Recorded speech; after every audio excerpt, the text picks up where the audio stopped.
राधे राधे दोस्तों, कैसे हैं आप सब। आशा करते हैं आप लोग बहुत अच्छे होंगे, एकदम स्वस्थ मस्त खुश होंगे।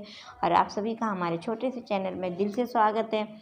और आज अब आप लोगों के लिए बहुत प्यारा सुहाग का गीत लेके आए। करवा चौथ आने वाली परसों, तो आप सभी बहनों माताओं को करवा चौथ की ढेरों सारी शुभकामनाएं और सभी के जीवन में अच्छे अच्छे ये दिन आए और सभी खूब सज धज के पूजा करें। इसी उपलक्ष्य में बहुत प्यारा सा सुहाग का गीत लेके आई हूँ कि एक विनती कर रही माँ से, क्या क्या मांग रही पूरा बात करें प्लीज़। अच्छा लगे तो वीडियो को लाइक करें, चैनल पर नए तो सब्सक्राइब करें, शेयर करें, कमेंट करके बताएं। धन्यवाद दोस्तों।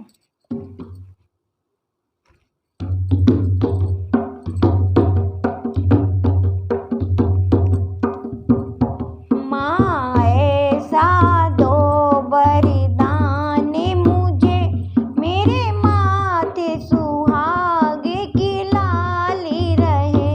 माँ ऐसा दो वरदान मुझे, मेरे माथे सुहागे की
सब पे अपने चरणों कृपा बना रखना। माँ सबका सुहाग अजर अमर रखना।